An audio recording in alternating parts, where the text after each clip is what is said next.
he looked like he went a little bit too deep at the beginning of the ride, but now Jack has got a chance of taking this gold medal. What's Jack like as a guy?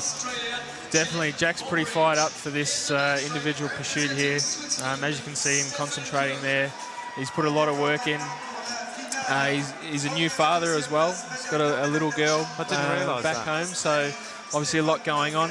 I think the other thing too, in the lead up to the hour record, he had a pretty busy schedule with the Tour Down Under and a few other things as well. So I think he actually did really fantastic there. He took himself to a place he's never been before. Obviously, probably one he doesn't want to go back to. Yeah. He reckons he wants to do it again, but I'm not too sure. He might be eating his words there. Jack Bobridge against Stefan Küng for the gold medal in this individual pursuit. Jack Bobridge wearing this unusual turbine in his nose, which opens up the airway. I've never seen a rider use this before.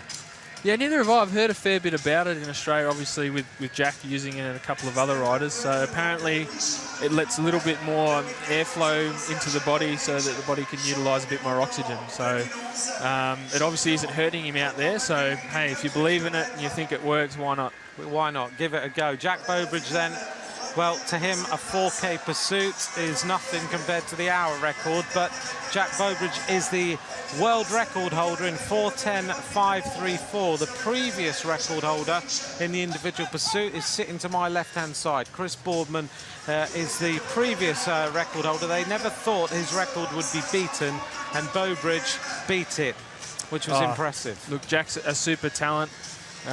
When he puts his mind to something, there's no stopping him. So as you can see here, he's gone out quite fast, and he's got his eye on the Swiss rider in front of him. So it's good to have him in the same straight there, which gives him a bit of a target.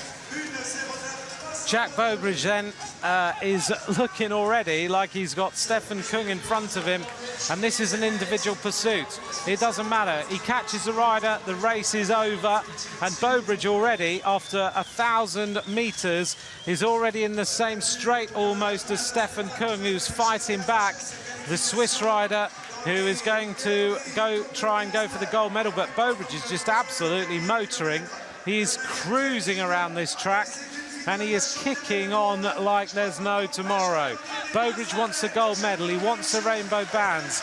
He wants to bring it home for Australia and bring another gold medal to this country that have had the most scintillating world championships we have seen them have for many, many years. It has been a gold rush in the Australian pen, as we see Bobridge still kicking on a little bit more. He wants to try and come back at 2,000 metres. He is well ahead in 2:08.199. Stefan Küng in 2:11.364 for Jack Bobridge now to try and close in on Küng, who looks like he's fighting back just a little bit. The styles of these riders, very, very different. Stefan Küng has a much higher frontal area, as you can see on the bike.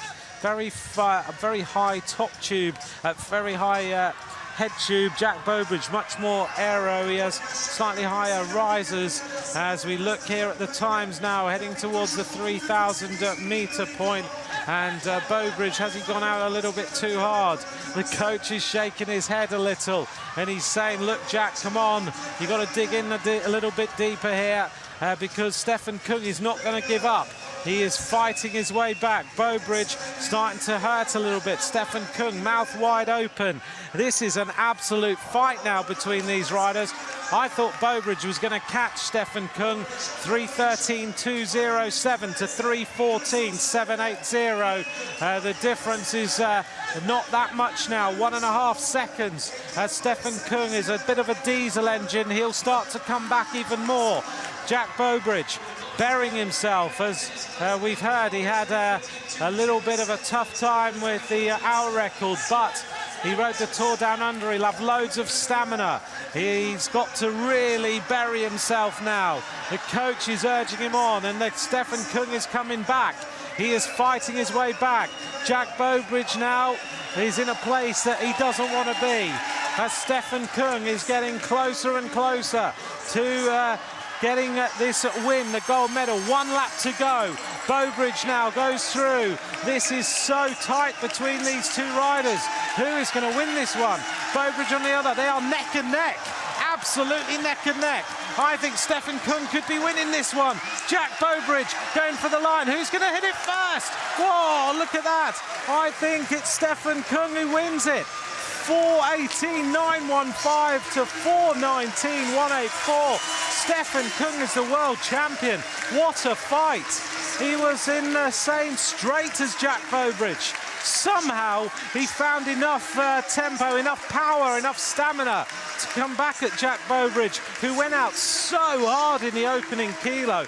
Just give you an idea, Bobridge's opening kilo was 15921. Stefan Küng's was 19322 for the opening kilo. That was a difference of 3 and a bit seconds, and Jack Bobridge then hurt later on. He's an all-or-nothing bike rider, and Stefan Küng is the world champion. What an incredible individual pursuit final. Shane Perkins. Oh. Wow, that was very exciting, I must say. I mean, obviously, I love sprinting. It's in my blood, but to see that race, obviously, it would have been fantastic to see Jack win there, but what a race for the crowd. That was fantastic.